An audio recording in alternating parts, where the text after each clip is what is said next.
By the final decades of the 4th century CE, the Roman Empire still possessed emperors, laws, armies, and an unbroken administrative tradition stretching back centuries. Its frontiers were guarded, its cities inhabited, and its institutions formally intact.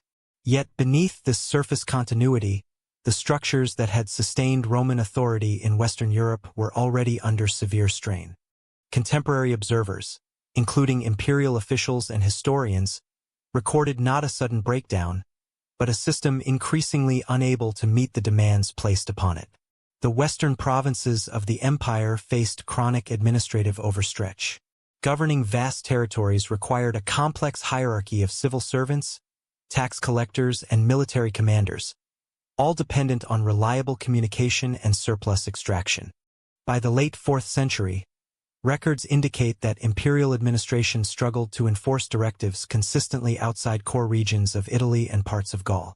Laws preserved in the Codex Theodosianus reveal repeated attempts to curb corruption, prevent tax evasion, and compel local elites to fulfill civic duties they increasingly sought to avoid.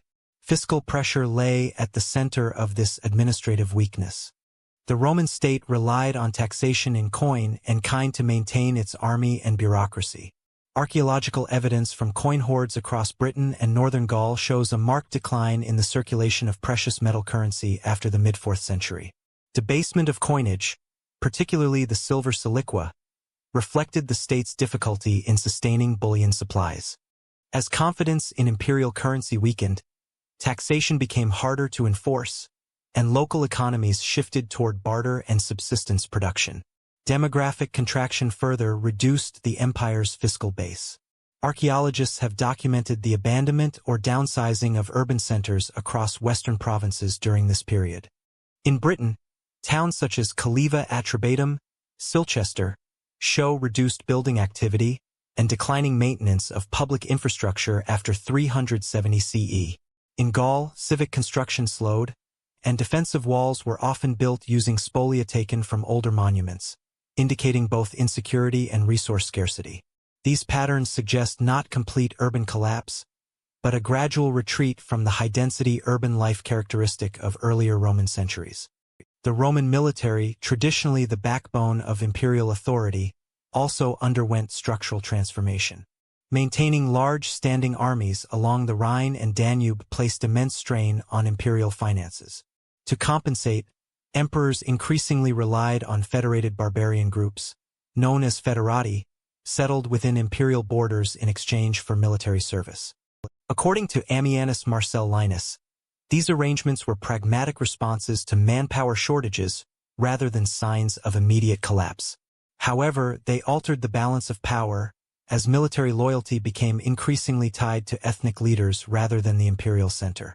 Records indicate that recruitment of Roman citizens into the army declined steadily during the late 4th century. Legal texts from the period contain repeated edicts threatening penalties against draft evasion, suggesting widespread resistance to military service. As a result, frontier defense depended more heavily on troops with limited integration into Roman command structures. While effective in the short term, this system reduced the state's ability to project authority uniformly across its territories. Regional variation was a defining feature of this late Roman landscape. Italy retained relatively strong administrative continuity, supported by proximity to imperial courts and senatorial estates. Parts of southern Gaul continued to produce agricultural surplus and sustain local governance. In contrast, Britain experienced near-total withdrawal of imperial administration by the early 5th century, as attested by the absence of coinage after 402 CE and the cessation of official inscriptions.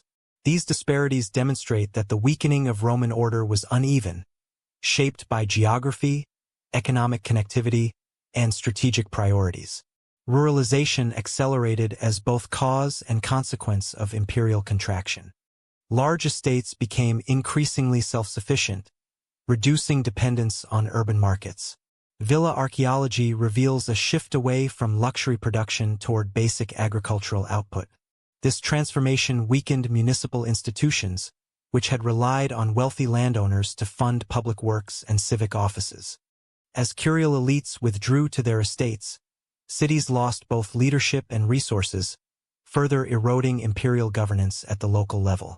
Textual sources from the late 4th century consistently describe a state attempting reform rather than accepting decline. Emperors such as Valentinian I and Theodosius I issued extensive legislation aimed at stabilizing taxation, securing borders, and reinforcing Christian orthodoxy as a unifying ideology. These efforts underscore that Roman authority did not collapse from neglect, but struggled against structural constraints that limited its effectiveness. By the end of the 4th century, Western Europe remained formally Roman, but increasingly fragmented in practice. Administrative reach had shortened, fiscal systems weakened, and military structures adapted to shortages rather than abundance. These internal pressures did not immediately dismantle imperial rule, but they reduced its resilience. Before we continue, subscribe to the channel and enable notifications to receive each new Nightfall history documentary as it is released.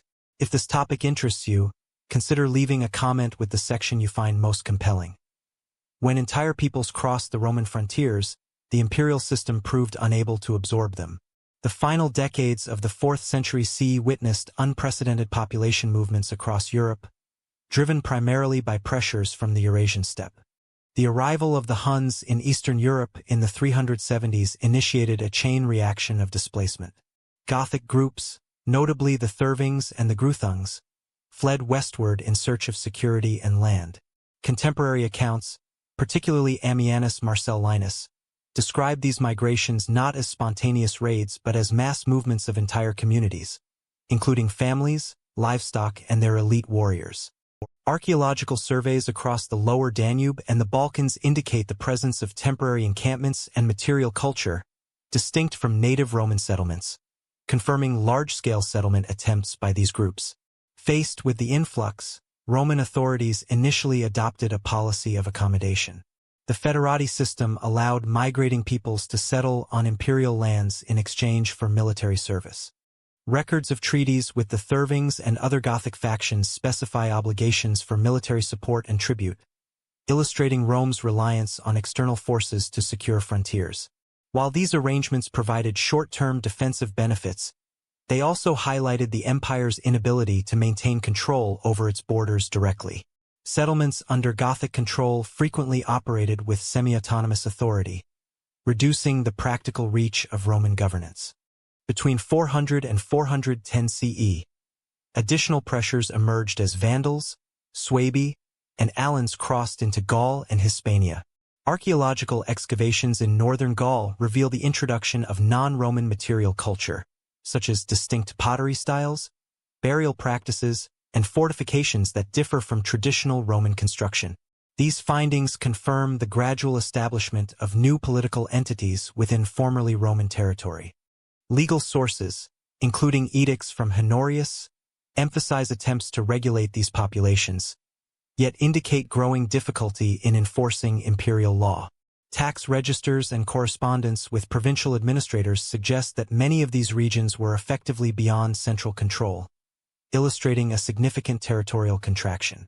The culmination of these pressures occurred in 410 CE with the sack of Rome by the Visigoths under Alaric I. Contemporary witnesses, such as Jerome in his letters, convey the shock and disruption caused by the event. While the city's material wealth suffered, administrative continuity persisted in other regions, indicating that the collapse of Rome as a symbolic and political center did not equate to the disappearance of Roman civilization entirely. Instead, the sack exposed the empire's vulnerability and the limitations of its frontier management strategy. The pattern of settlement and fragmentation was uneven. In the Balkans, the Roman state retained a measure of military and bureaucratic presence, coordinating defenses along rivers and mountain passes. In contrast, the western provinces, particularly Gaul and Hispania, experienced significant decentralization as local Roman officials lost both fiscal and military leverage. Archaeological surveys demonstrate a corresponding reduction in urban construction, a decline in coin circulation, and the reorganization of rural estates to support local elites, further reinforcing the notion that Rome's authority was increasingly negotiated rather than imposed. Strategically, these migrations also accelerated internal political pressures. As emperors attempted to respond to one frontier crisis, others emerged simultaneously, stretching military and logistical capacities. The reliance on barbarian troops created competing loyalties within Roman armies, sometimes resulting in mutinies or delayed responses to incursions. Inscriptions and military diplomas from the period document the integration of Gothic and other Federate leaders into the imperial command structure, signaling a transformation in military hierarchy and undermining the traditional civic-military nexus. By 410 CE, the Western Roman Empire was no longer a unified territorial state in the practical sense. Administrative frameworks persisted in pockets, but central authority could not enforce uniform policy across its provinces. The migration and settlement of Gothic, Vandal, Suebi, and Allan groups exemplified the systemic vulnerabilities of the late empire. These population movements exposed the limitations of Roman frontier strategy, revealed the dependence on federated military forces, and highlighted the uneven resilience of different provinces. Political authority eroded rapidly as emperors lost control over provinces. The settlements of federate groups, combined with frontier incursions and the sack of Rome, marked the transition from administrative overstretch to territorial fragmentation. Western Europe had entered a period in which imperial authority existed in name, but local realities were shaped increasingly by non-Roman actors, setting the stage for the successor kingdoms of the early medieval period. After Rome, Europe did not unify, it localized. The formal collapse of Western imperial authority in 476 CE did not result in the immediate disappearance of structured governance. Instead, a variety of successor kingdoms emerged across the former Western provinces, each adapting Roman administrative legacies to their own socio-political contexts. In Italy, the Ostrogoths under Theodoric the Great established a dual system of governance, preserving Roman bureaucratic structures while simultaneously incorporating Gothic elites into military and judicial roles. Legal texts such as the Edictum Theodorici, preserved in later manuscripts, codified this hybrid system, providing guidelines for both Romans and Goths. The edict demonstrates a conscious effort to maintain continuity in taxation, municipal administration, and judicial procedure, while acknowledging the separate status of the Gothic population. In Hispania, Visigothic authority similarly relied on blending Roman and Germanic traditions. Archaeological excavations of Visigothic settlements, including villa complexes and episcopal centers, reveal continuity in urban planning and material culture alongside new burial customs and fortifications characteristic of Germanic practice. The Lex Visigothorum, compiled under later Visigothic rulers, codified legal frameworks that integrated Roman law with customary Germanic practices. Contemporary sources, including Isidore of Seville, describe a monarchy dependent on regional magnates, illustrating that the Visigothic kingdom relied heavily on personal loyalty networks rather than centralized imperial authority. In Gaul, the Merovingian Franks established regional power centers in the absence of Roman governors. Archaeological evidence from sites such as Soissons and Tournai indicates that early Frankish leaders adopted Roman urban centers as administrative hubs, often occupying former imperial villas or civic buildings. The Lex Salica, a codification of Frankish customary law, highlights the combination of Germanic inheritance practices with residual Roman legal procedures, particularly regarding property rights and dispute resolution. This combination of Roman institutional memory and Germanic innovation facilitated the establishment of functional, albeit decentralized, governance. Meanwhile, Britain experienced a more abrupt transition. Following the withdrawal of Roman legions in the early 5th century, Anglo-Saxon kingdoms emerged along the eastern and southern coasts. Archaeological surveys indicate that Romano-British towns were largely abandoned or restructured, while early Anglo-Saxon settlements focused on agrarian organization and fortified village life. Written sources from this period are limited but later chronicles, including Bede's Ecclesiastical History of the English People, suggest that these kingdoms relied on local chieftains whose authority was enforced through kinship and military obligation rather than centralized bureaucracy. Across these regions, a common theme was the decentralization of authority. Power was no longer derived primarily from imperial offices but through personal loyalty networks, military service, and control of land. Evidence from correspondence and edicts indicates that former Roman civic structures, including municipal councils and tax offices, persisted in modified forms, often staffed by local elites who had adapted to the presence of new rulers. This continuity was particularly evident in regions with strong urban traditions, such as northern Italy and southern Gaul, where Roman-style administration persisted for decades under Gothic and Frankish oversight. The adaptation of governance to local circumstances had direct implications for taxation, law, and military organization. In Italy, records demonstrate that Roman citizens continued to pay taxes according to traditional schedules, but enforcement increasingly depended on cooperation with Gothic military leaders. Similarly, the Visigoths relied on provincial magnates to levy contributions, maintain order, and supply troops. In Gaul, Frankish rulers recognized the necessity of maintaining municipal infrastructure and regulating land tenure in accordance with both Roman precedent and customary law. These practices illustrate how former imperial authority survived in functional, localized forms, rather than disappearing entirely. Legal codes provide a critical window into these hybrid systems. The Edictum Theoderici specifies procedures for civil and criminal disputes, explicitly differentiating between Roman and Gothic litigants. The Lex Salica details inheritance and compensation rules that combine customary Germanic practices with elements of Roman civil law. These documents demonstrate an intentional effort to maintain legal continuity while accommodating the political realities of a fragmented West. Such codifications were instrumental in sustaining social cohesion and legitimizing the authority of new rulers in the absence of a central imperial power. By the mid-6th century, these successor kingdoms had established durable administrative frameworks. Rome's centralized authority no longer dictated the governance of the West, but its bureaucratic, legal, and fiscal legacies persisted in modified form. Regional elites mediated between local populations and new rulers, preserving civic functions while adapting them to a context of personal loyalties and decentralized power. Political change reshaped social structures and landholding systems, setting the stage for the emergence of medieval European institutions that combined Roman organizational principles with Germanic social hierarchies. When Roman trade networks vanished, Europe's economy shrank dramatically. The collapse of centralized Roman authority across Western Europe had immediate and measurable economic consequences.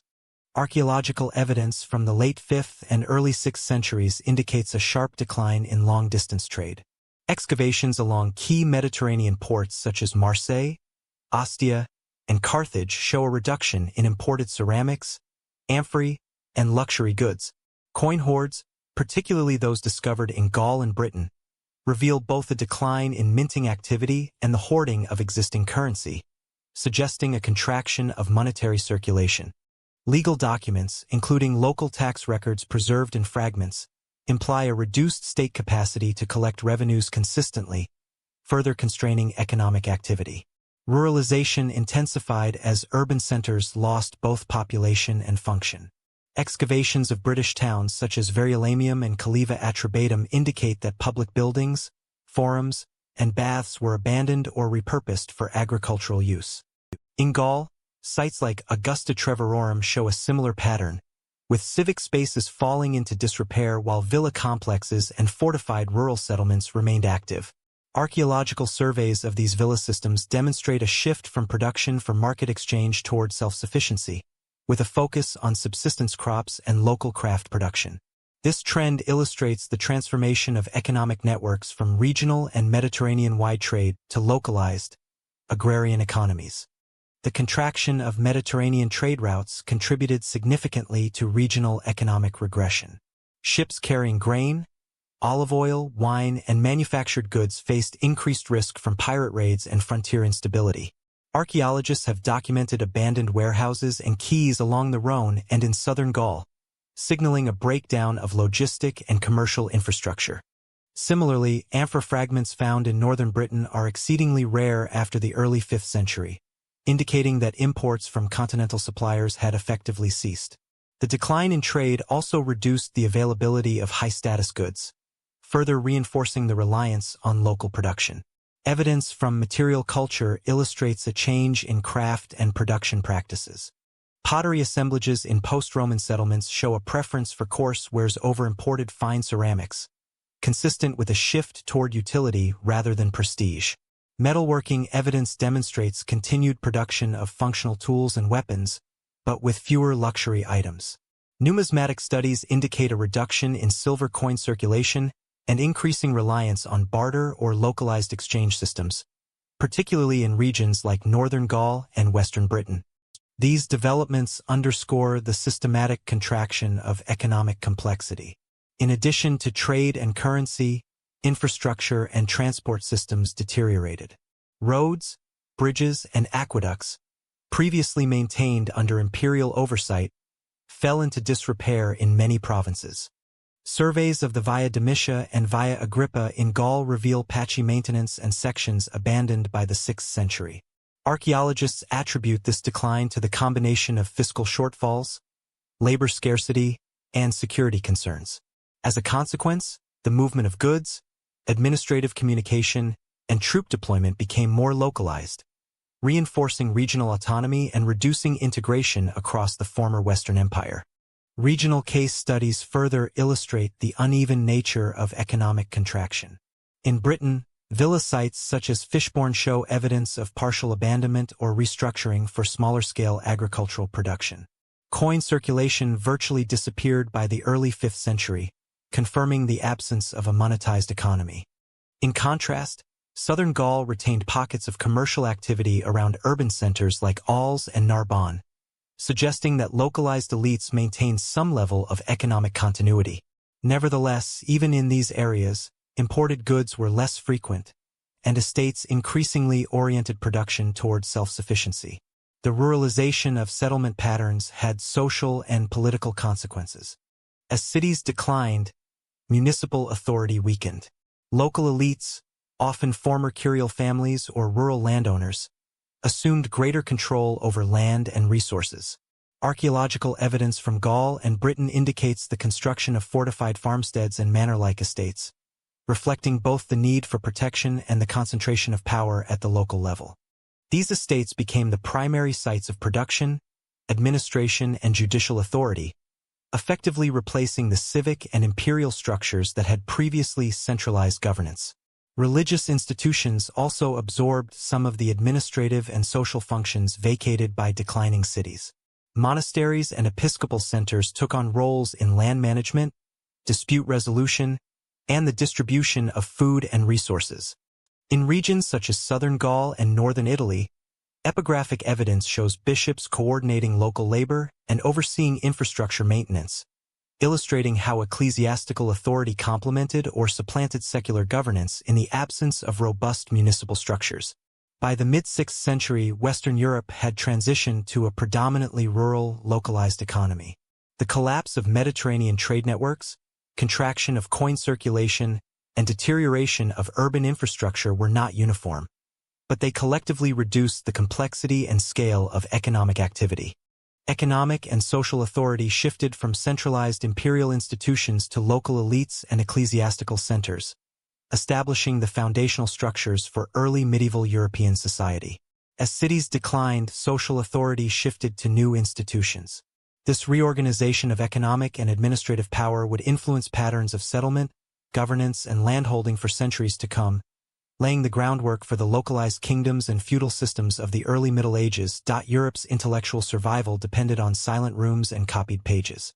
Following the collapse of centralized Roman authority, the preservation and transmission of knowledge in Western Europe became increasingly dependent on monastic institutions. Benedictine monasticism, established in the early 6th century by Benedict of Nursia, provided a structured environment in which religious devotion and intellectual activity were combined.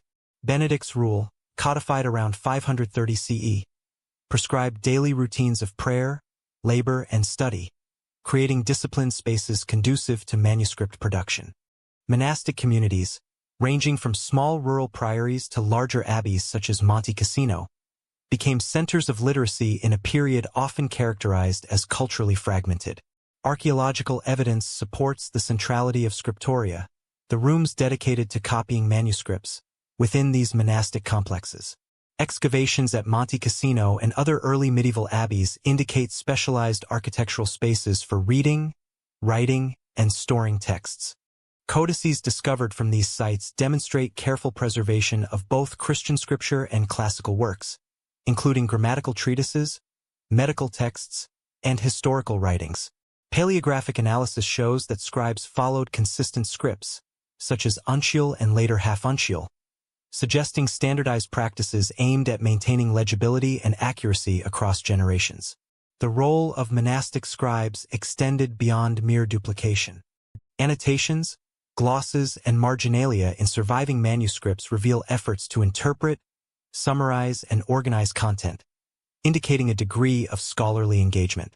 Monks preserved Roman administrative manuals, legal texts, and theological treatises, which would later provide the foundation for the Carolingian Renaissance. Notably, the survival of works by authors such as Cicero, Virgil, and Boethius can be traced to these monastic copying activities. Archaeologists and codicologists have documented the layering of parchment leaves and recycled materials, reflecting both practical resource management and the high value placed on textual preservation. The geographical distribution of monastic centers illustrates a networked approach to knowledge preservation. Monasteries in Italy, Gaul, and the British Isles maintained correspondence and exchanged texts, allowing intellectual continuity across regions otherwise isolated by political fragmentation. For example, Irish monasteries such as Clonmacnoise and Iona produced and circulated manuscripts that influenced both local and continental scriptoria. Insular illumination and distinctive script styles also demonstrate regional adaptations of textual culture while maintaining functional consistency. These patterns indicate that intellectual activity was neither localized nor static but part of a broader effort to maintain cultural and administrative memory across Western Europe. Monastic literacy also influenced legal and administrative continuity. Texts copied in abbeys included Roman law codes, liturgical manuals, and theological commentaries that provided guidance for governance, ecclesiastical administration, and dispute resolution. Evidence from episcopal letters and charters shows that abbots often served as advisors to secular rulers, mediating property disputes and preserving written records. By maintaining these texts, monasteries functioned as repositories of institutional memory, bridging the gap between the Roman administrative tradition and the emerging structures of early medieval governance. Codicological evidence highlights both the scope and limitations of monastic preservation. Manuscripts were labor-intensive to produce, requiring parchment, inks, and specialized skills. Consequently, the volume of surviving texts represents only a fraction of what would have been available, emphasizing selective preservation driven by religious, practical, and intellectual priorities. Nevertheless, the systematic copying of texts over generations ensured that key components of classical and Christian knowledge remained accessible to later scholars, including those of the Carolingian period. Interpretive analysis of monastic scriptoria underscores the strategic role of discipline and routine in knowledge preservation. The Ora et Labora framework embedded in Benedictine practice facilitated repeated attention to texts, standardized copying techniques, and maintained the integrity of complex manuscripts. In addition, monastic networks enabled cross-regional circulation of texts, ensuring redundancy in preservation. Archaeologists note that the reuse of older codices in binding materials reflects both resourcefulness and continuity, as fragments of Roman-era manuscripts were incorporated into new compilations. By the mid-7th century, Benedictine and other monastic traditions had established a stable foundation for literacy and intellectual activity in Western Europe. The production and preservation of manuscripts allowed classical, theological, and administrative knowledge to survive political fragmentation, localized economies, and regional instability. Monastic culture influenced subsequent developments in education, law, and governance, providing both the intellectual resources and the institutional model for later medieval reforms. Monastic culture influenced education and law. Through disciplined copying, study, and textual transmission, these communities preserved the core knowledge that would support the intellectual and administrative structures of the early Middle Ages, laying the groundwork for the revival of learning and the continuity of European civilization. As Latin faded, new European identities formed. The centuries following Rome's withdrawal from the western provinces were marked by significant linguistic and legal transformation. Latin, which had served as the administrative and cultural lingua franca of the empire, gradually declined as the dominant spoken language across many regions. Archaeological inscriptions, legal codices, and documentary evidence reveal a shift toward local vernaculars, reflecting both the integration of Germanic populations and the regional diversification of Romanized communities. In Gaul, for example, inscriptions from the 5th and 6th centuries exhibit a mixture of Latin and early Frankish terms, demonstrating the gradual adoption of local linguistic elements alongside residual Roman usage. Similar patterns are evident in Britain, where Latin persisted in ecclesiastical contexts while Old English began to emerge in spoken communities. The transformation of legal systems during this period illustrates the coexistence of continuity and innovation. Successor kingdoms maintained Roman law as a formal framework but adapted it to local social norms and practices. The Edictum Theoderici in Italy provided separate legal procedures for Romans and Ostrogoths, preserving elements of imperial law while accommodating Gothic customary practice. In Gaul, the Lex Salica codified Frankish inheritance rules and dispute resolutions, blending Germanic oral traditions with Roman procedural forms.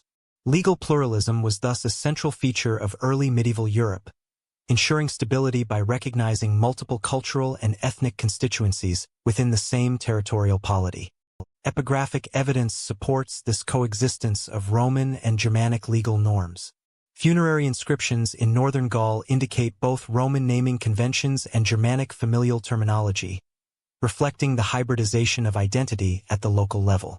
Similarly, property and donation records in Italy frequently identify Roman landowners and Gothic rulers within the same document, suggesting negotiation and shared authority over resources.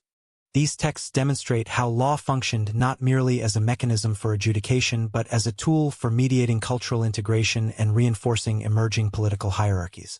Language and literacy were deeply intertwined with identity formation. Monastic centers, which continued to preserve Latin texts, became important sites for the transmission of literacy, but the spoken language of the general population diverged from this written standard.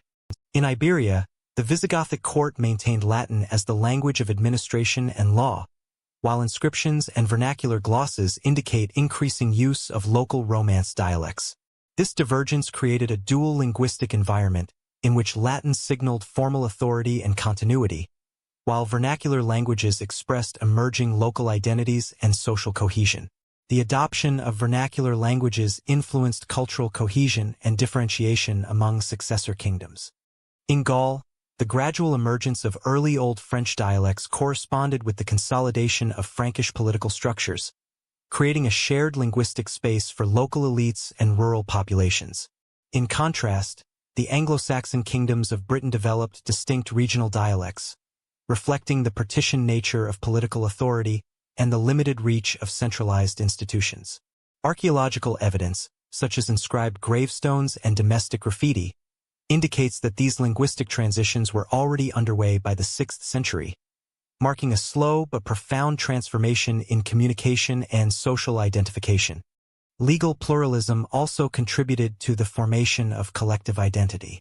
By codifying separate laws for Roman and Germanic populations, rulers maintained social order while acknowledging ethnic distinctions. The Lex Visigothrum, compiled under King Rexasunth in the mid-7th century, illustrates this integration by unifying legal procedures for both Roman and Gothic subjects, effectively bridging cultural differences while preserving stability. In northern Italy, the continued enforcement of Roman procedural norms alongside Gothic inheritance rules further demonstrates the coexistence of legacy and adaptation. This dual approach reinforced a sense of belonging within diverse communities while establishing a framework for governance across culturally heterogeneous territories. By the mid-7th century, the linguistic and legal landscape of Western Europe had shifted significantly. Latin remained the language of formal literacy, law, and ecclesiastical authority, but everyday communication increasingly relied on vernacular forms, facilitating the emergence of regional identities. Legal pluralism, reflected in codices such as the Lex Salica and the Edictum Theoderici, allowed rulers to govern culturally diverse populations while preserving administrative continuity. Cultural change paralleled political consolidation. The adaptation of language and law to local conditions reinforced the authority of successor kingdoms, enabled hybridized governance, and established the foundations for early medieval European identity. This transformation of speech, writing, and law provided both continuity with Roman traditions and the structural flexibility necessary to navigate a fragmented and evolving political landscape. Power in early medieval Europe was personal and fragile. By the mid-6th century, the Frankish kingdom had emerged as the dominant political entity in much of Gaul, establishing the foundations of what would become medieval France. Unlike the Roman imperial system, authority in the Merovingian world was highly personalized and dependent on the charisma, military capability, and dynastic legitimacy of individual kings. Gregory of Tours, writing in the late 6th century, repeatedly emphasizes that Merovingian kingship was inseparable from personal loyalty and martial success. Royal power relied less on formal bureaucratic structures than on the support of aristocratic networks, military leaders, and regional elites, creating a system that was both adaptive and inherently unstable. Frankish consolidation involved the integration of diverse groups, including Gallo-Roman populations, Germanic settlers, and regional magnates. Archaeological evidence, including fortified settlements and reuse of Roman urban infrastructure, indicates that Merovingian rulers maintained some continuity with the administrative practices of the late Roman period, while exercising direct control over key economic and military centers.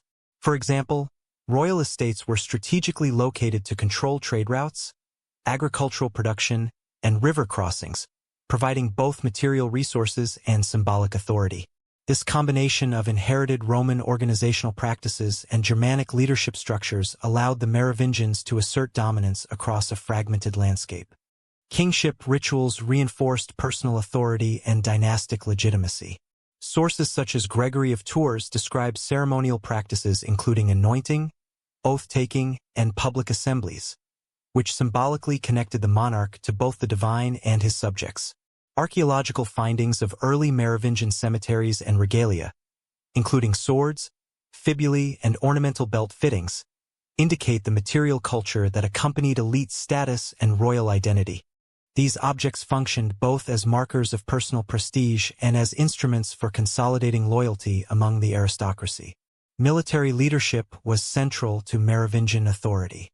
The king's ability to lead campaigns, defend territories, and maintain control over local magnates was the primary measure of political legitimacy. Chronicles record repeated conflicts among Merovingian rulers and between the Franks and neighboring groups, such as Saxons and Alemanni, highlighting the centrality of force in securing and maintaining power.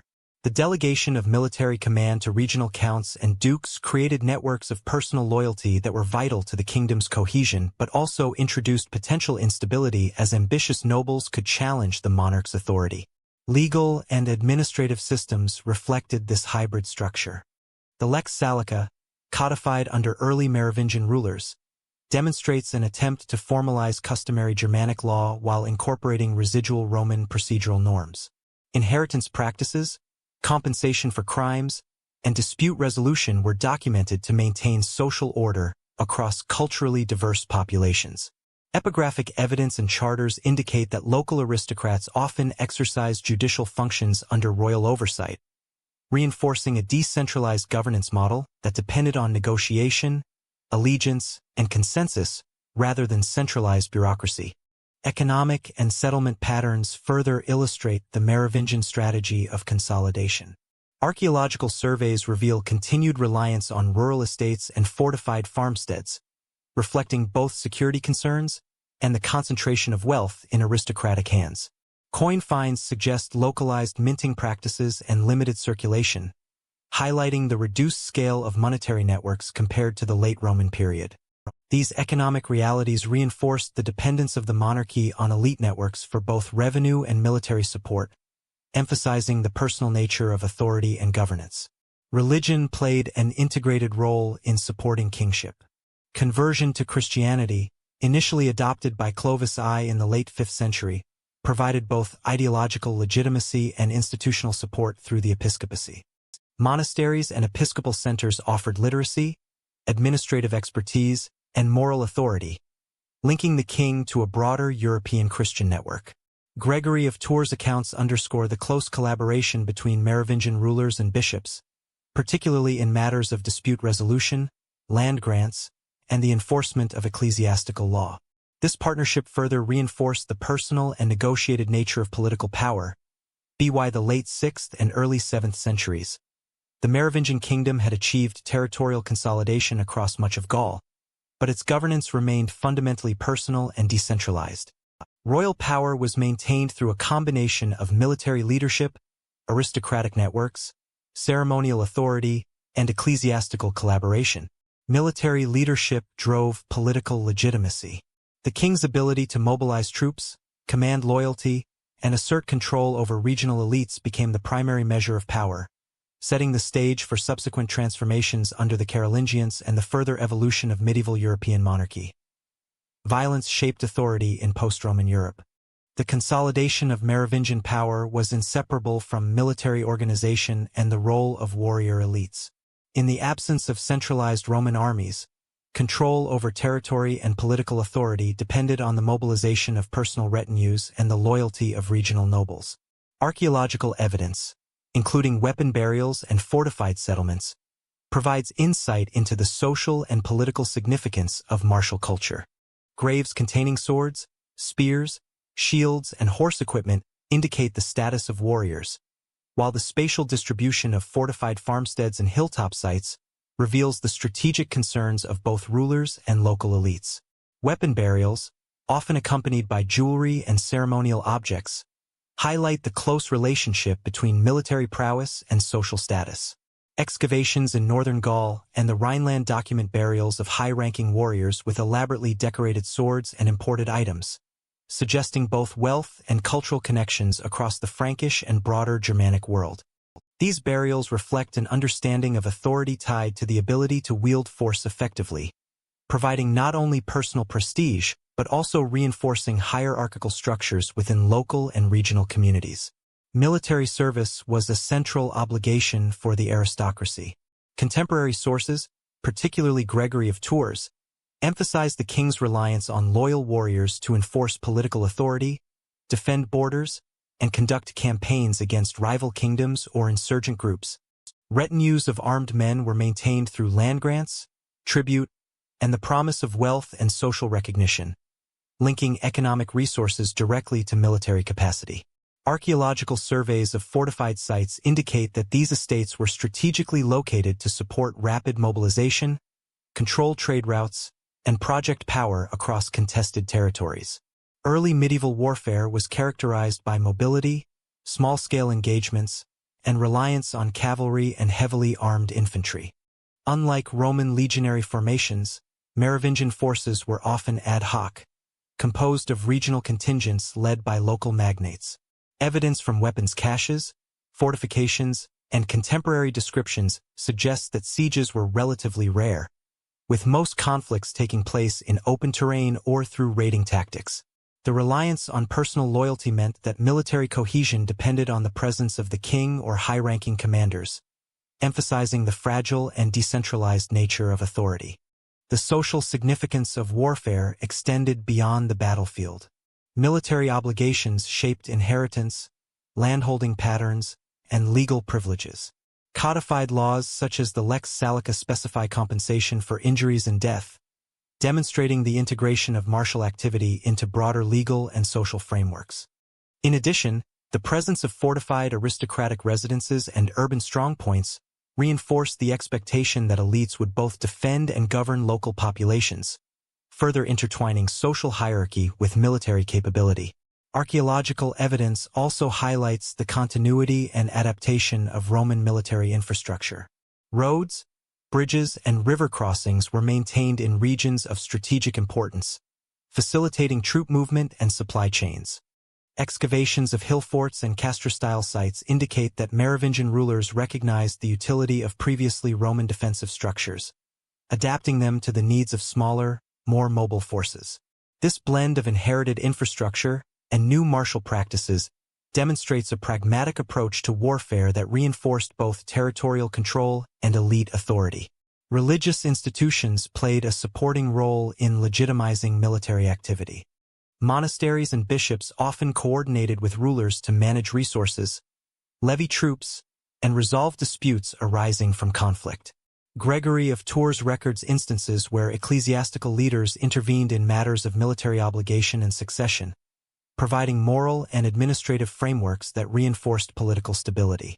These interactions underscore the integration of social, religious, and military structures in maintaining early medieval order. By the late 7th century, the persistent presence of warrior elites and localized military networks had become an intrinsic feature of Merovingian society. Stability required stronger political institutions. The reliance on martial authority necessitated structures capable of coordinating loyalty, resources, and legal obligations, laying the foundation for the more centralized administrative reforms of subsequent Carolingian rulers. This militarized social structure would continue to shape European political and social organization throughout the early medieval period. From palace officials to rulers of Europe, the late 7th and early 8th centuries witnessed the gradual emergence of the Carolingian family as the dominant force within the Frankish kingdom. Originally serving as mayors of the palace, administrative officials charged with managing royal estates and overseeing the machinery of governance, the Carolingians gradually transformed their position into hereditary authority over both military and political matters. Archaeological and textual evidence, including royal charters, capitularies, and the writings of contemporary chroniclers such as the continuations of Fredegar, illustrate the systematic accumulation of power by this family and the decline of Merovingian royal influence. By the early 8th century, Carolingian authority had become essential to the functioning of the Frankish state, setting the stage for dynastic transformation. The role of mayor of the palace provided an avenue for influence without direct kingship. The position originally entailed oversight of palace administration, coordination of military levies, and management of fiscal resources. Over time, Carolingian officeholders extended these responsibilities, consolidating control over regional nobility and establishing networks of loyalty that transcended the formal boundaries of royal authority. For example, Pippin of Herstal, r. 680 to 714, commanded the military forces of Austrasia and Neustria, effectively exercising de facto rule while the Merovingian king retained only symbolic power. Contemporary sources highlight the strategic deployment of alliances with ecclesiastical authorities, securing both spiritual legitimacy and administrative cooperation. Military success was central to Carolingian ascendancy. Pippin's campaigns against rival Frankish factions, Saxons and Frisians, reinforced his personal authority and expanded territorial control. Archaeological evidence, including fortified settlement sites along contested borders and weapon caches in Austrasia, corroborates textual accounts of sustained military activity. Military leadership enabled the Carolingians to protect and extend their estates, ensure the loyalty of local aristocrats, and assert dominance over the Merovingian figurehead kings. Control of armed forces was thus both the instrument and indicator of political power. The Carolingians also leveraged ecclesiastical networks to consolidate authority. Monasteries and episcopal centers, critical centers of literacy and administration, were integrated into the family's sphere of influence. Charters, preserved in collections such as the Cartularium Sangalense, reveal extensive land grants to loyal bishops and abbots, strengthening ties with church institutions while providing economic resources and political support. Clerical endorsement further legitimized the Carolingians' growing authority, framing their de facto power in moral and spiritual terms that were widely recognized throughout the Frankish realm. By the early 8th century, the combination of military control, administrative oversight, and ecclesiastical collaboration enabled the Carolingians to transform their position from powerful officials into quasi-monarchs. Pippin of Herstal's successors, including Charles Martel, r. 718 to 741, expanded this model. Charles Martel's decisive victory at the Battle of Tours in 732 against the Umayyad advance demonstrated both strategic acumen and the capacity to command pan-Frankish forces.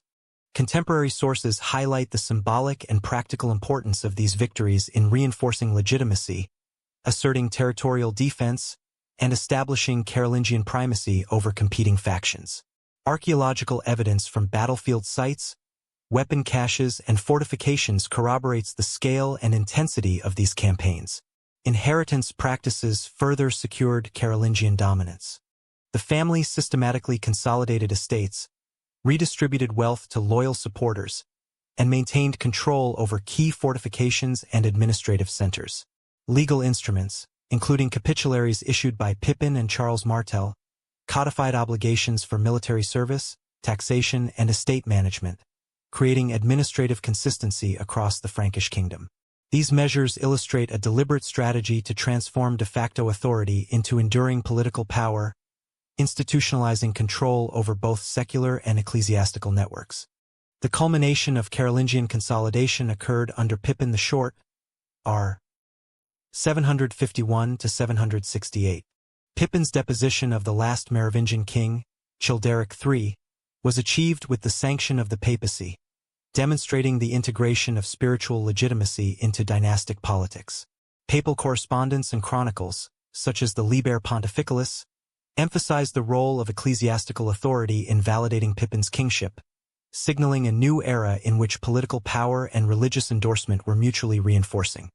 Archaeological evidence of Carolingian royal residences, administrative centers, and fortifications from this period supports textual accounts of expanded territorial control and institutional consolidation. By the early 8th century, the Carolingian dynasty had established a firm foundation for rulership.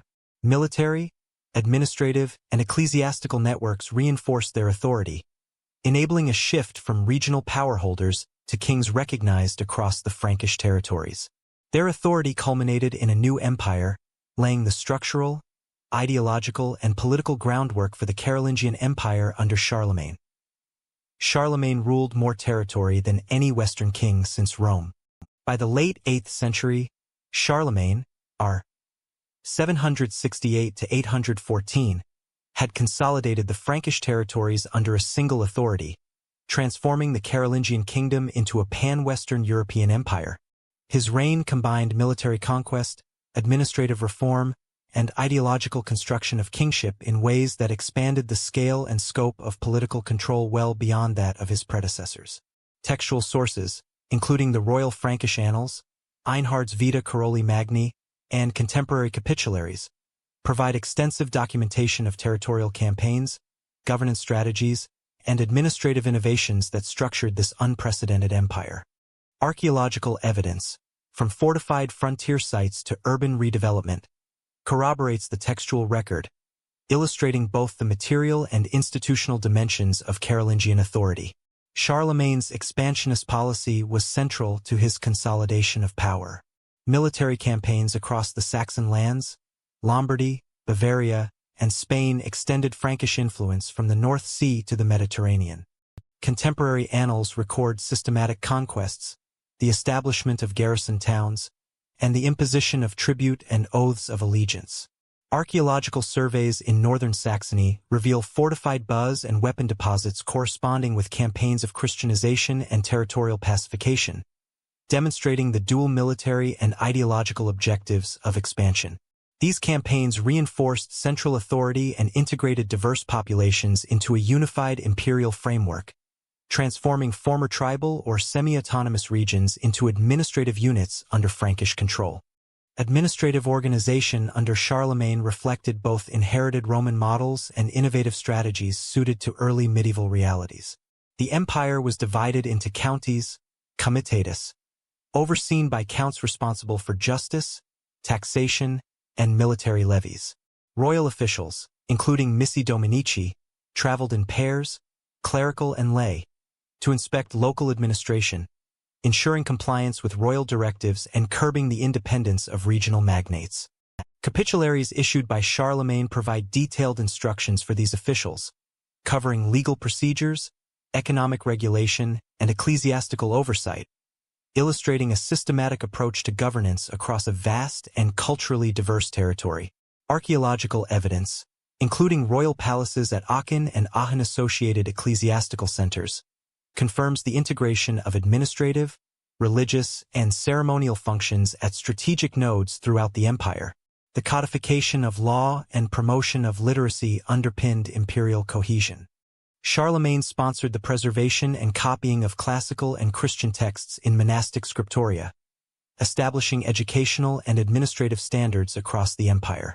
Legal reforms incorporated both local customs and imperial directives, standardizing procedures for dispute resolution, property rights, and ecclesiastical jurisdiction.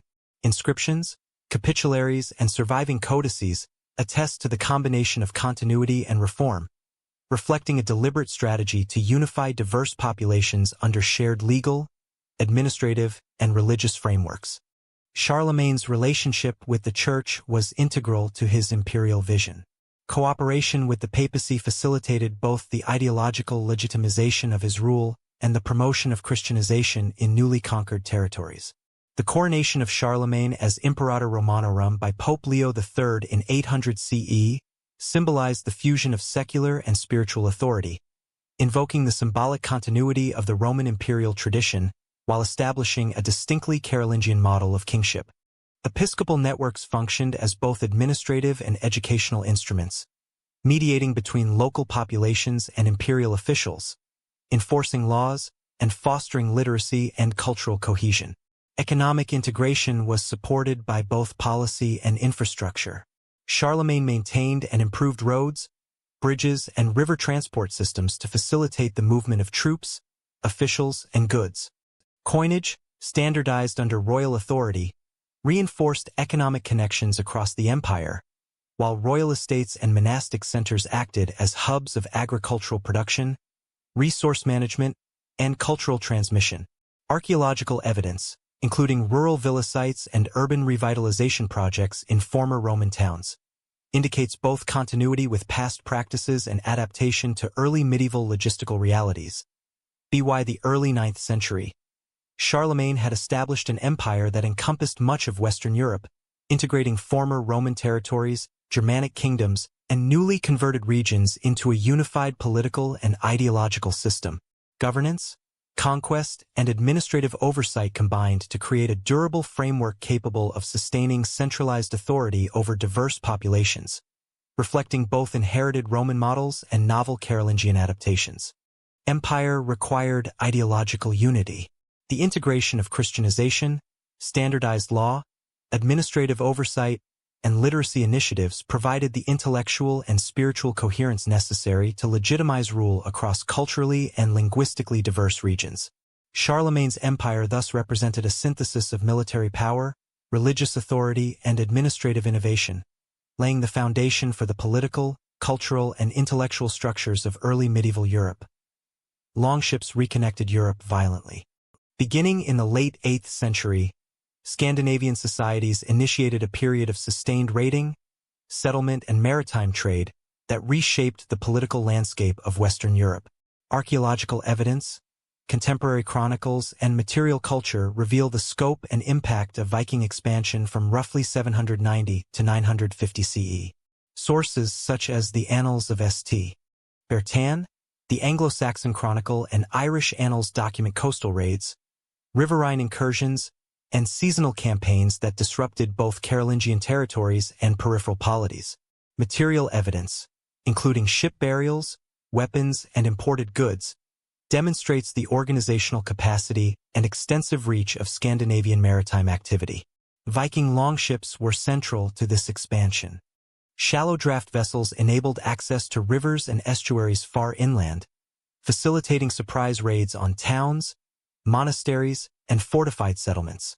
Archaeological discoveries in sites such as Oseberg, Gokstad, and Hedeby illustrate the technological sophistication of these ships, highlighting their speed, durability, and ability to transport warriors and goods over long distances. These capabilities allowed Vikings to strike rapidly, retreat efficiently, and establish temporary or permanent settlements along strategic waterways, creating a network of control and influence across northern and western Europe. Raiding patterns were highly structured and often seasonal. Contemporary sources indicate that raids initially targeted wealthy ecclesiastical centers and undefended coastal settlements, exploiting both their economic resources and their symbolic significance. Monasteries such as Lindisfarne, 793 CE, and Iona, 795 CE, were attacked not merely for loot, but for their political and religious visibility. Archaeological evidence, including hoards and destroyed ecclesiastical sites, corroborates these accounts, demonstrating both the physical and economic impact of Viking activity on local communities. These early raids often evolved into more sustained occupations as Viking groups began to establish wintering bases and later permanent settlements. Scandinavian settlement followed the pattern of raiding, extending into regions of modern-day England, Ireland, Scotland, northern France, and the Low Countries. Place name studies, combined with excavations of towns such as York, Jorvik, and Dublin, reveal the integration of Norse settlers into existing political and economic networks. Artifacts, including coin hoards, imported goods, and Norse-style metalwork, indicate both the material wealth of these settlements and their participation in broader trade networks. In France, the establishment of the Duchy of Normandy by the Viking leader Rollo in the early 10th century demonstrates the transition from raiding to localized political authority, facilitated by negotiation with Carolingian rulers. Viking trade networks complemented their raiding activities. Scandinavian merchants maintained connections across the North Sea, Baltic Sea, and rivers leading into the heart of continental Europe. Archaeological evidence, such as imported Islamic silver dirhams found in Scandinavia and northern France, demonstrates the reach of Viking commercial activity. Goods including furs, slaves, amber, and metalwork circulated alongside raiding, illustrating that Viking influence was not limited to violence, but extended to economic integration and cultural exchange. This dual strategy of raiding and trade allowed Scandinavian groups to exert sustained influence across Europe despite the fragmentation of local political authority. The impact of Viking expansion on European polities was profound. External pressure exposed weaknesses within Carolingian and post-Carolingian administrations, highlighting the limitations of regional defense systems, the vulnerability of decentralized networks, and the challenges of coordinating military responses across vast territories. Chronicles record repeated failures of local counts and military commanders to repel Viking incursions, emphasizing the dependence of authority on personal leadership and rapid mobilization. Fortifications, river blockades, and naval patrols were implemented unevenly, reflecting both resource constraints and the novelty of the threat. Viking expansion also influenced cultural and demographic patterns. Scandinavian settlement led to the fusion of Norse and local populations, particularly in regions such as Normandy, the Danelaw in England, and parts of Ireland. Linguistic, legal, and material evidence demonstrates the integration of Norse practices into local customs, including agricultural techniques, maritime technology, and legal frameworks. Place name studies reveal the long-term imprint of Scandinavian settlement on the geographic and social landscape of Europe. By the mid-10th century, the initial pattern of seasonal raiding had evolved into more permanent settlement, political integration, and economic participation. Viking activity had reshaped the defensive, economic, and cultural structures of Western Europe, demonstrating both the fragility of early medieval polities and their capacity to adapt to sustained external pressure. External threats exposed internal weakness. The Viking expansion highlighted vulnerabilities in political cohesion, military infrastructure, and administrative capacity. These pressures ultimately encouraged the development of more resilient territorial governance, fortified settlements, and centralized authority in the centuries following the Carolingian collapse, setting the stage for the emergence of the political structures that would dominate later medieval Europe. Europe faced threats from every direction. In addition to Viking expansion, the 9th and 10th centuries witnessed significant incursions from the Magyars of the Eurasian steppe and Saracens from the southern Mediterranean. These groups exploited the political fragmentation that followed the collapse of centralized Carolingian authority, further destabilizing early medieval Europe. Contemporary sources, including the Annals of Fulda, Rahino of Prum's Chronican, and Arabic accounts from the Iberian Caliphates, document repeated raids, battles, and settlement pressures. Archaeological evidence, including fortifications, mass graves, and plundered settlements, provides material corroboration of these incursions and their disruptive impact on European polities. The Magyars, semi-nomadic horsemen from the Eurasian steppe, first appear in Central European records around the late 9th century. Their mobility and cavalry-based tactics allowed them to penetrate deep into the Danube Basin, the eastern Frankish territories, and northern Italy. Sources describe raids targeting monasteries, towns, and agricultural estates, exploiting poorly defended regions and the absence of unified military response. Archaeological findings, such as horse harness fittings, weapons, and burned settlements, attest to the intensity and reach of these campaigns. The Magyar strategic focus on surprise attacks and rapid withdrawal amplified the perception of vulnerability among European rulers, highlighting the limitations of decentralized defenses. Saracen incursions, primarily originating from the Muslim-controlled regions of southern Italy, Sicily, and the Iberian Peninsula, constituted another significant threat. Coastal settlements, riverine towns, and maritime trade centers were especially vulnerable. Chroniclers such as Ibn Hayyan and local Christian annalists describe raids that combined piracy, plunder, and attempts at territorial control. Archaeological excavations along the Tyrrhenian and Adriatic coasts reveal destruction layers consistent with raiding, while port facilities show evidence of temporary occupation or fortification in response to these threats. These incursions not only targeted material wealth but also disrupted long-distance trade and communication, further straining local economies and political cohesion. Both Magyar and Saracen pressures interacted with internal European weaknesses. The fragmentation of Carolingian authority, combined with localized power bases, meant that regional rulers often lacked the capacity to mount coordinated defenses. Fortifications were frequently ad hoc, relying on local resources and temporary conscription, and communication between territories was slow and unreliable.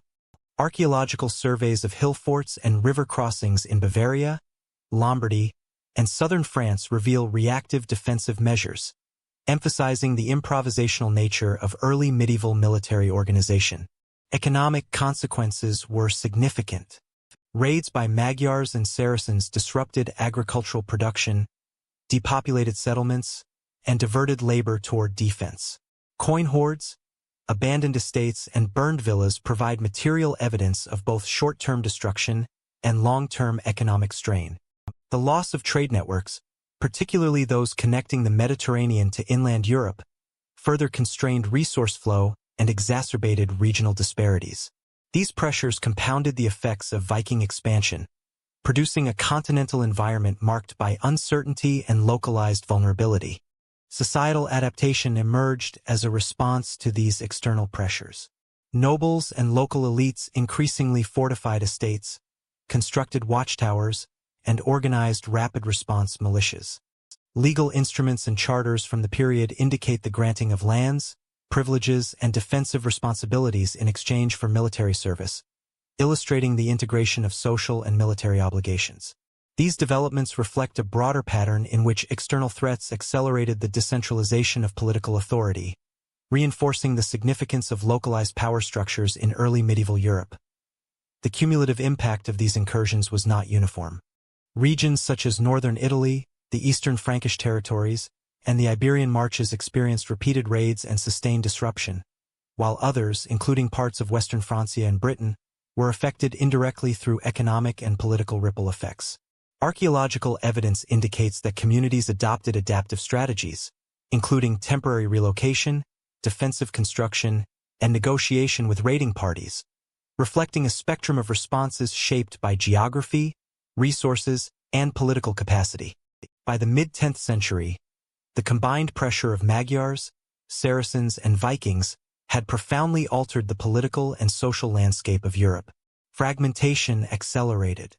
The inability of early medieval polities to maintain centralized authority in the face of sustained external threats contributed to the rise of localized lordship, fortified settlements, and emergent feudal structures. While these pressures exposed vulnerabilities, they also prompted adaptive strategies that would define European political organization for centuries, shaping both the territorial and institutional contours of the medieval West. Land replaced law as the basis of power. By the late 10th century, Western Europe had developed a system of governance and social organization that historians now identify as early feudalism. This system emerged in response to the fragmentation of centralized authority following the collapse of Carolingian power and the repeated external pressures of Vikings, Magyars, and Saracens. Land became the primary source of wealth, military capacity, and political influence, replacing the legalistic and bureaucratic frameworks of earlier imperial administrations. Archaeological evidence, charters, and legal codes demonstrate how land tenure, personal loyalty, and military obligation coalesced into a structured system linking lords, vassals, and retainers. Vassalage formed the core of feudal relationships. Lords granted land, benefices, or fiefs to retainers in exchange for military service and loyalty. Written charters from the late 10th and early 11th centuries, such as those preserved in northern Francia and Normandy, formalized these agreements, specifying obligations, inheritance rules, and dispute resolution mechanisms. Archaeological surveys of manorial sites indicate that the physical estates granted to vassals were often fortified, serving both economic and defensive functions. These estates provided the material resources necessary to equip armed retainers, maintain household infrastructure, and project local authority. Castles and fortified residences illustrate the militarization of landholding. Excavations of motte and bailey structures and early stone keeps across France, England, and the Rhineland show the strategic use of elevated positions, defensive ditches, and timber or stone fortifications. Castles functioned as centers of administration, military mobilization, and local control, emphasizing the interdependence of land ownership and martial capacity. The proliferation of such fortifications reflects the pervasive insecurity of the period, shaped by both external raids and internal competition among elites. Feudal tenure also created hierarchies of obligation. A single lord could grant multiple fiefs to various vassals, who in turn could parcel out sub-fiefs to retainers, producing a layered network of loyalty and service. Contemporary records, including lists of vassals and charters and annals, illustrate this complexity, highlighting the negotiation of obligations, rights, and privileges across overlapping jurisdictions. These relationships relied on personal bonds, oaths of fidelity, and ceremonial acknowledgement, reinforcing the moral and social underpinnings of early medieval governance. The legal and economic dimensions of feudalism were closely intertwined with military needs. Retainers were expected to provide armed service for a specified number of days per year, as documented in charters and military ordinances. Estates were organized to sustain this military capacity, ensuring food production, craft specialization, and resource accumulation to support both the lord's household and the vassal's retinue. Archaeological evidence, including storage facilities, workshops, and evidence of animal husbandry, demonstrates the self-sufficiency of feudal estates and their integration into regional networks of trade and support. The social implications of feudal structures extended beyond military and economic functions. Vassalage created durable personal hierarchies that shaped status, inheritance, and political negotiation. Marital alliances, ceremonial recognition, and legal codification reinforced the bonds between lords and vassals, producing a network of interdependent elites that structured early medieval society. Material culture, including heraldic markers, fortified residences, and estate artifacts, reflects both the practical and symbolic dimensions of this hierarchy. By the mid-11th century, feudal structures were firmly established across large parts of Western Europe. Land tenure, vassalage, and fortified estates created the primary framework for political authority, economic production, and military organization. Military needs shaped society. The expectation of armed service determined the organization of estates, the hierarchy of obligations, and the construction of defensive infrastructure, producing a society in which social, political, and military functions were deeply intertwined. These developments laid the structural foundations for the High Medieval period, in which feudal relationships would define both local governance and wider territorial politics. Stability returned through the soil. Alongside the emergence of feudal structures, Western Europe experienced a gradual economic recovery centered on the manorial system. Manors, self-sufficient agricultural estates controlled by lords, became the primary units of production, governance, and sustenance in the early medieval countryside. Archaeological surveys of rural settlements, including village layouts, plow marks, and storage pits, indicate that by the 10th and 11th centuries, Communities were increasingly organized around these estates, which provided both food security and economic stability for local populations. The organization of manorial agriculture relied on a combination of domain land, directly managed by the lord, and peasant holdings, often worked by unfree tenants or serfs. Documentary sources, such as estate records, rent rolls, and legal codes, provide evidence of obligations, labor services, and seasonal duties. Tenants contributed labor, a portion of their harvest, or monetary rents in exchange for protection and access to arable land. Archaeological findings, including remains of plow blades, mill structures, and storage facilities, demonstrate the technological and organizational sophistication that supported local food production and sustained both elite households and dependent populations. Crop rotation and diversification were key to maintaining productivity. Archaeobotanical studies reveal that manorial fields were commonly planted with a mix of cereals, legumes, and fodder crops, while pastures supported livestock such as cattle, sheep, and pigs. Mills, often water or wind-powered, facilitated grain processing and enabled greater efficiency in production. These innovations, combined with the reorganization of rural settlements into nucleated villages or dispersed farmsteads, reflect deliberate strategies to maximize yield, manage resources, and support growing populations. Peasant life within the manorial economy was structured by obligations and social hierarchy. Serfs were bound to the land, providing labor services for the lord's domain while retaining small plots for subsistence. Freemen, where present, rented land and paid dues in kind or money.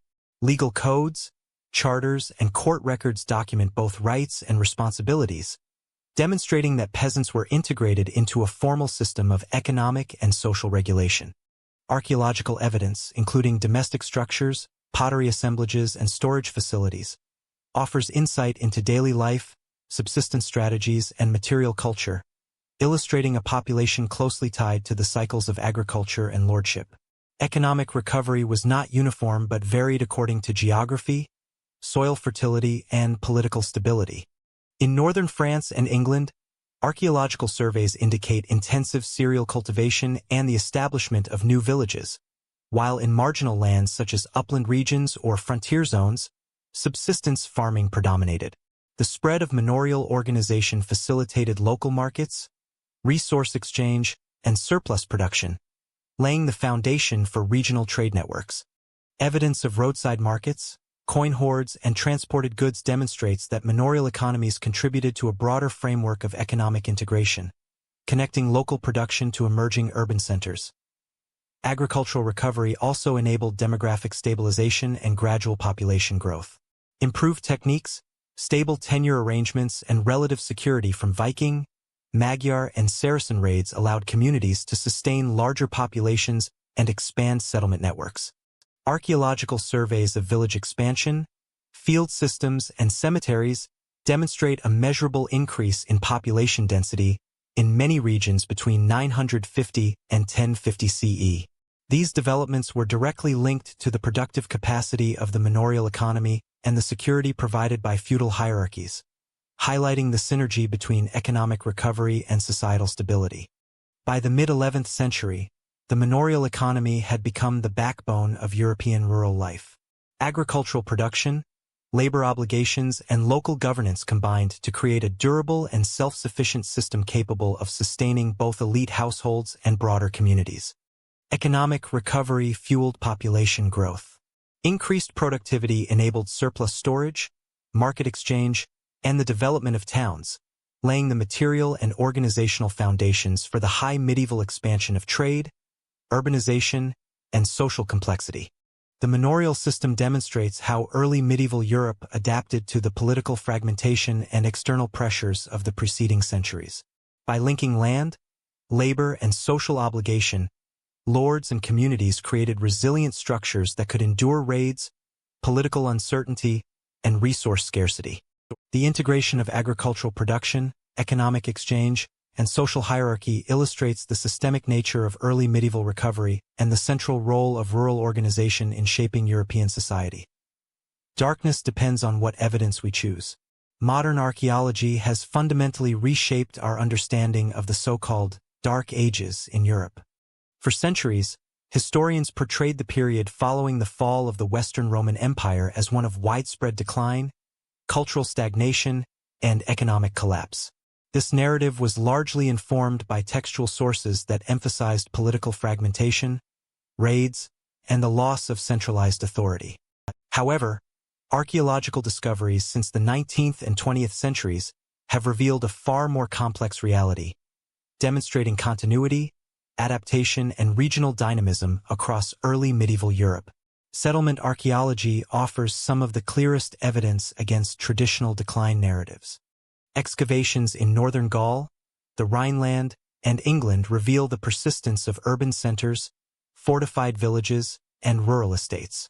While many Roman cities experience contraction, archaeological surveys indicate selective continuity of occupation, infrastructure maintenance, and economic activity. For example, evidence of water management, pottery production, and market exchange suggests that towns retained both functional and economic significance. Likewise, rural settlements often reorganized around new manorial systems or fortified sites, reflecting adaptive strategies rather than uniform collapse. Material culture also challenges assumptions of impoverishment. Archaeologists have documented continued production of high-quality metalwork, jewelry, and ceramics across the early medieval period. Graves containing weapons, ornaments, and imported luxury goods indicate social stratification and trade connectivity. Ship burials in Scandinavia, including the Oseberg and Gokstad finds, show craftsmanship and wealth comparable to late Roman contexts. Even in regions affected by Viking, Magyar, or Saracen incursions, evidence of reoccupation, rebuilding, and localized production demonstrates resilience and economic adaptation. Archaeobotanical and zooarchaeological studies reveal shifts in agriculture and subsistence strategies that contradict the notion of unmitigated decline. Analysis of pollen, seeds, and animal remains indicates both continuity and innovation in crop rotation, livestock management, and land use. Settlement patterns show the expansion of arable land into previously marginal areas, while watermills and other technological investments improved efficiency and supported population growth. These findings highlight the dynamic relationship between environment, technology, and social organization, revealing a capacity for recovery and adaptation often overlooked in earlier historiography. Trade and connectivity persisted as well, albeit in transformed forms. Excavations of riverine and coastal ports in Francia, England, and the Low Countries reveal continued exchange of silver, coins, textiles, and imported goods. Numismatic evidence, including hoards of Islamic dirhams in Northern Europe, demonstrates participation in long-distance trade networks stretching from the Mediterranean to Scandinavia. Archaeological findings in southern Italy and the Iberian Peninsula show parallel integration into Mediterranean and Islamic trading systems. These data indicate that, while large-scale Roman networks fragmented, new commercial patterns emerged, sustaining economic vitality across regions. The reassessment of fortifications further nuances perceptions of insecurity. Excavations of hill forts, castles, and walled settlements show that communities actively responded to external threats through construction, adaptation, and reuse of existing infrastructure. Roman walls were repurposed, new wooden or stone fortifications erected, and strategic placement of defensive sites optimized both local and regional security. These patterns demonstrate that early medieval societies were neither passive nor chaotic. Instead, they implemented practical, evidence-based responses to complex social and military challenges. Furthermore, regional variation underscores the danger of generalized decline narratives. Northern Italy, parts of Gaul, and the Iberian Peninsula maintained urban centers and economic connectivity, while peripheral regions experienced more pronounced disruption. Archaeological surveys demonstrate that patterns of contraction, continuity, and expansion were uneven, shaped by geography, political fragmentation, and external pressures. This evidence complicates simplistic notions of a uniform European darkness and emphasizes the importance of localized, evidence-based analysis. By the turn of the first millennium, early medieval Europe exhibited resilience, adaptation, and selective continuity in multiple domains: urban settlement, agriculture, trade, fortification, and craftsmanship. Archaeological reassessment illustrates that the period often labeled as the Dark Ages was characterized by complex social, economic, and technological transformation rather than absolute cultural or economic collapse. Historiography itself evolved. Archaeology challenges prior assumptions, prompting historians to reconsider textual interpretations and integrate material evidence into narratives of continuity, adaptation, and regional differentiation. By combining archaeological findings with documentary sources, scholars now portray early medieval Europe as a dynamic landscape of transformation, laying the groundwork for the emergence of feudal structures, urban revival, and the Carolingian and post-Carolingian political orders. The Dark Ages were not uniformly dark. The period following the collapse of centralized Carolingian authority exhibits a combination of disruption and continuity across Europe. Political fragmentation, regional instability, and repeated external threats from Vikings, Magyars, and Saracens contributed to localized disruption of governance. However, textual and material evidence demonstrates that many social, economic, and cultural systems persisted. Legal documents, charters, and capitularies indicate ongoing administration at local and regional levels, while archaeological surveys reveal sustained occupation of towns, villages, and manorial estates. Settlement patterns illustrate both contraction and adaptation. In areas such as northern France and the Rhineland, urban centers declined in population but continued to serve as administrative and economic hubs. Excavations of fortifications, street layouts, and public buildings indicate selective maintenance and reuse of Roman infrastructure. Rural settlements reorganized around manorial estates, fortified villages, and agricultural hubs, providing continuity of food production, local administration, and social organization.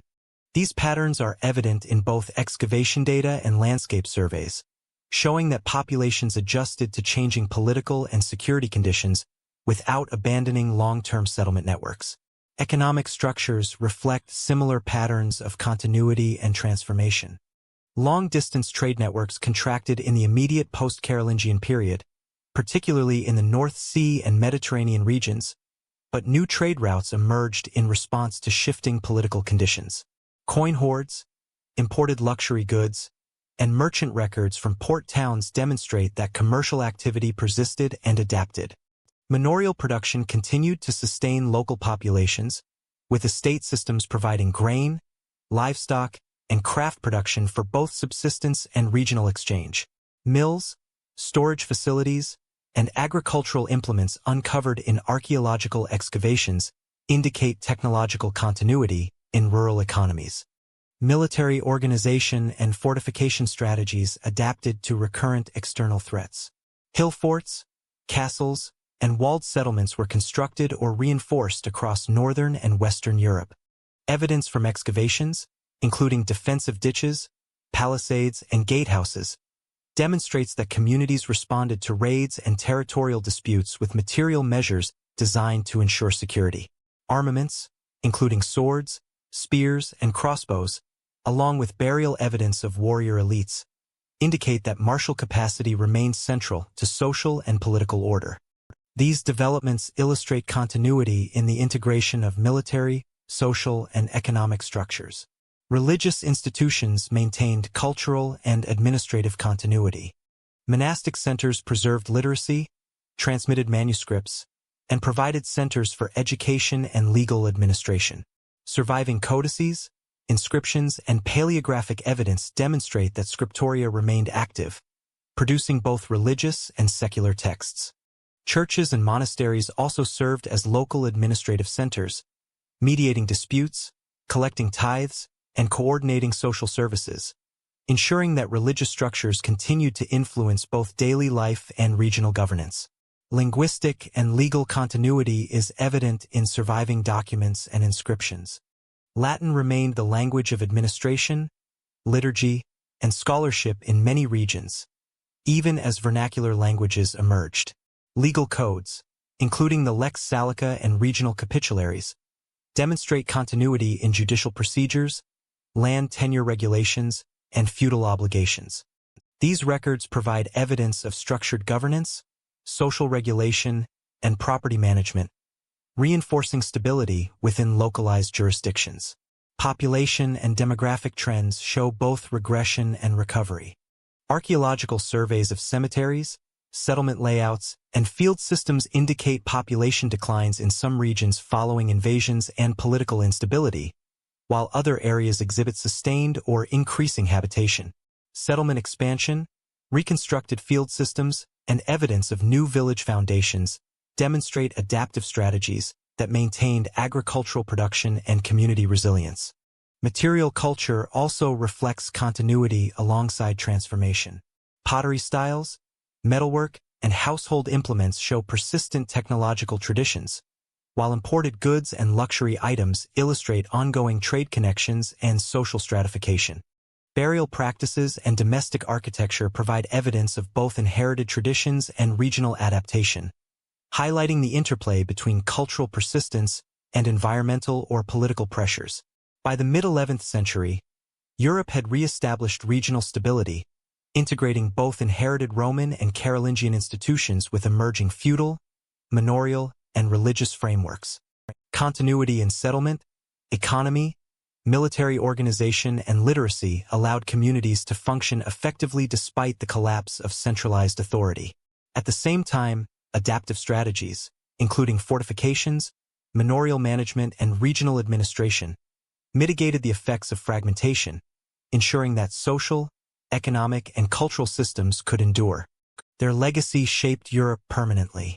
The combination of political decentralization, economic adaptation, and cultural continuity laid the foundation for the development of feudal states, urban revival, and regional identities in high medieval Europe.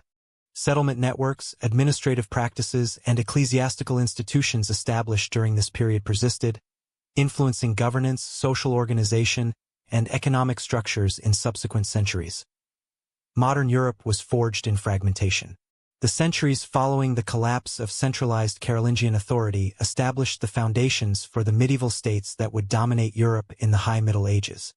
Political fragmentation, feudal hierarchies, and localized governance created durable structures that persisted into the 12th century and beyond.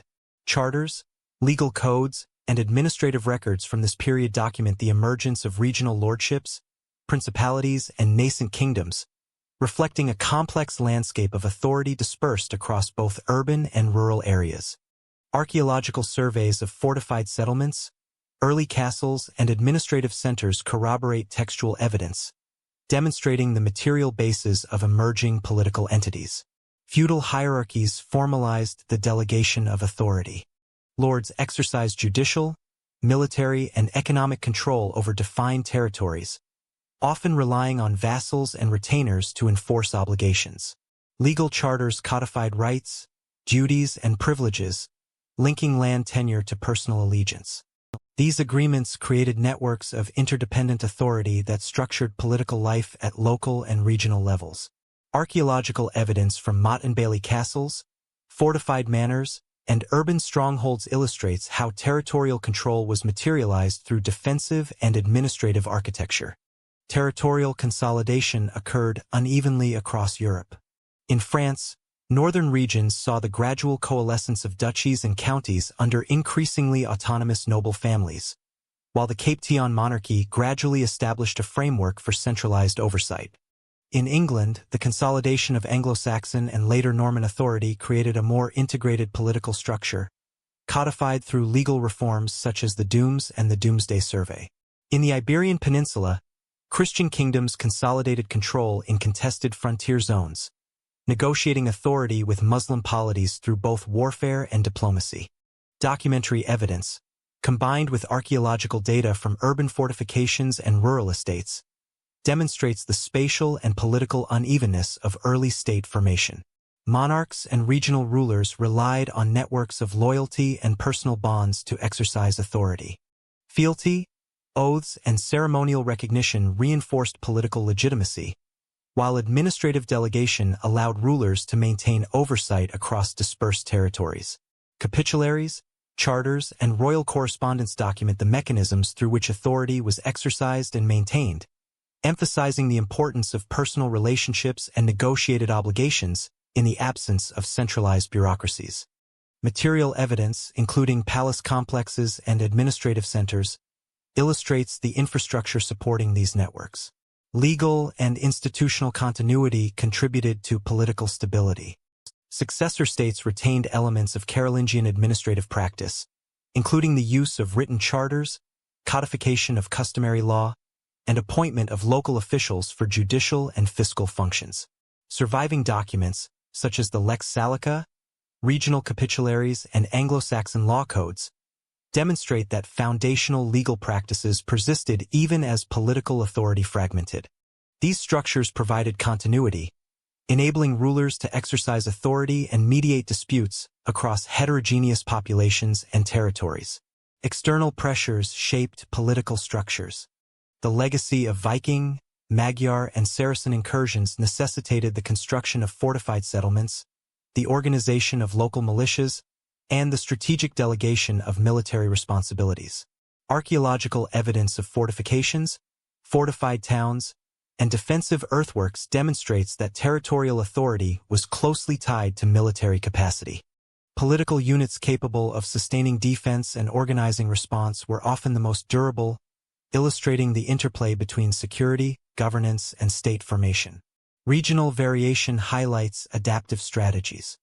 In areas with persistent external threats, local lords and emerging monarchs emphasized fortification, military readiness, and the delegation of authority to trusted vassals.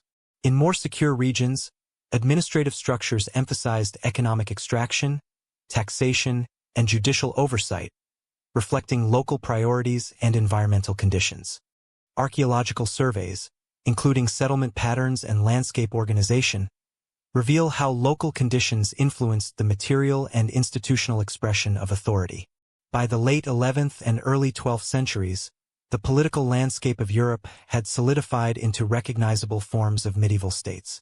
Kingdoms such as England, France, and Castile exercised varying degrees of centralized control, while smaller principalities, duchies, and counties maintained autonomy within feudal hierarchies. The combination of land-based power, personal loyalty networks, and institutional continuity provided both stability and flexibility, enabling rulers to navigate the challenges of fragmented authority, economic variation, and social complexity. Continuity with earlier political systems is evident in the integration of ecclesiastical authority. Churches and monasteries continued to play administrative, judicial, and diplomatic roles, mediating between local populations and secular authorities.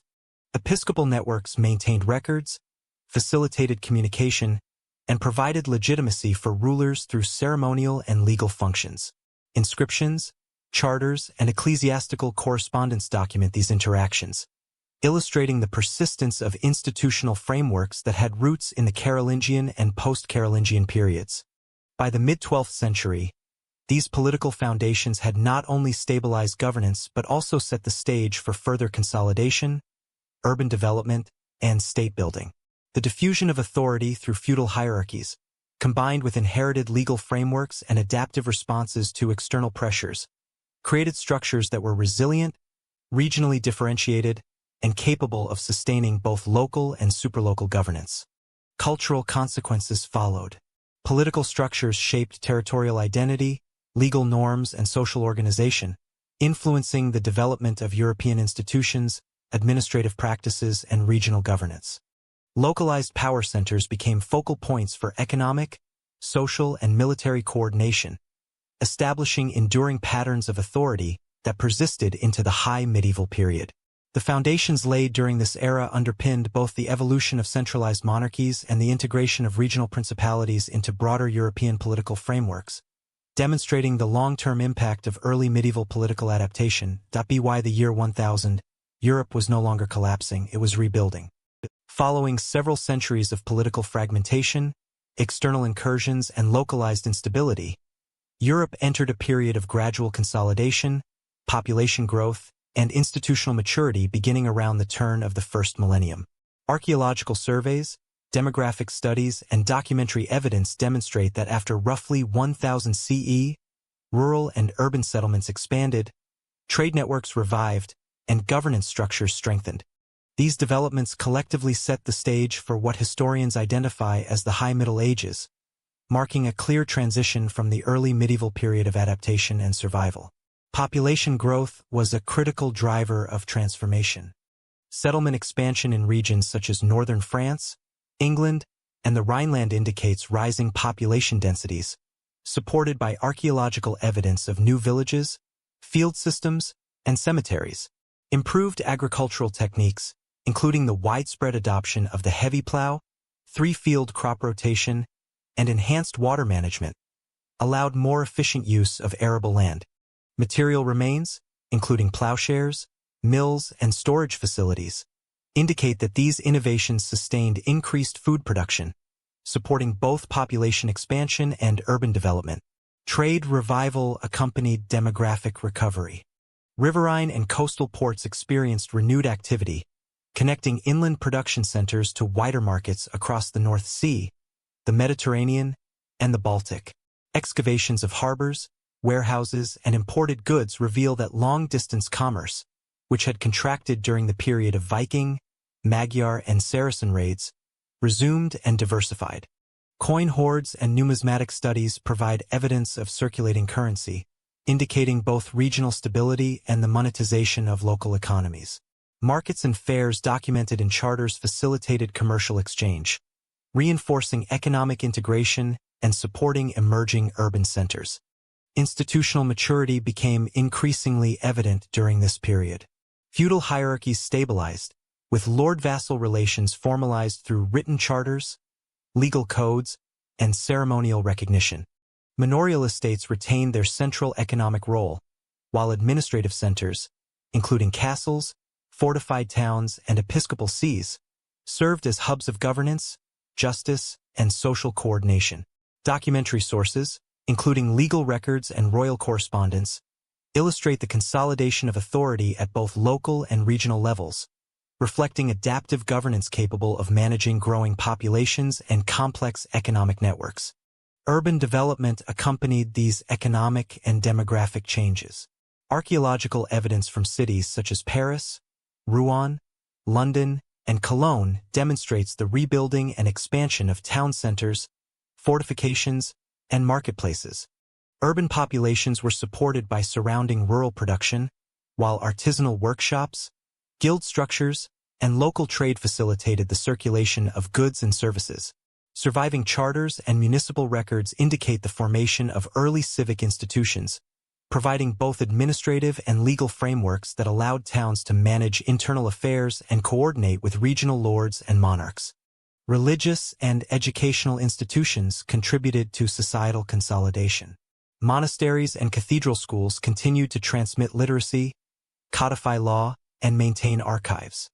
Surviving codices, inscriptions, and liturgical records provide evidence of manuscript production, legal continuity, and educational activity. Ecclesiastical authorities played roles in both spiritual and temporal governance, mediating disputes, overseeing taxation and tithes, and coordinating with secular rulers. This integration reinforced social stability and institutional continuity, complementing the material and administrative frameworks of manorial and urban life. Technological and architectural developments reflected the growing organizational capacity of societies. Fortified stone castles began to replace earlier wooden motte and bailey structures, demonstrating both military sophistication and administrative centralization. Bridges, roads, and water management systems facilitated trade, transportation, and agricultural productivity. Material evidence from construction techniques, building materials, and site organization demonstrates the capacity of early medieval communities to mobilize resources and coordinate complex projects, illustrating the broader systemic improvements that underpinned the High Middle Ages. Legal and administrative frameworks evolved to meet the demands of growing populations and complex economies. Regional law codes, charters, and court records indicate the standardization of procedures for land tenure, dispute resolution, and taxation. Ecclesiastical courts supplemented secular authorities, and overlapping jurisdictions reflected the integration of local custom with broader legal norms. These developments provided predictability and stability, enabling both rural and urban communities to operate within coherent social and economic systems. By the late 11th century, Europe exhibited significant structural resilience. Population expansion, agricultural productivity, trade networks, urbanization, and institutional consolidation created a foundation for sustained growth and territorial integration. Material culture, documentary evidence, and settlement patterns collectively demonstrate that Europe had transitioned from a period of fragmentation and adaptive survival into a more stable and interconnected social, political, and economic environment. The so-called Dark Ages gave way to a new era. Early medieval adaptation, including feudal structures, manorial organization, ecclesiastical continuity, and defensive innovation, established the structural conditions for high medieval development. These foundations enabled population growth, economic integration, territorial consolidation, and cultural continuity, setting the stage for the emergence of centralized states, commercial expansion, and intellectual flourishing in the centuries that followed. If this journey through early medieval Europe has given you new insights, subscribe to Nightfall History and enable notifications to receive future documentaries. Share your thoughts in the comments. What development or transformation did you find most significant?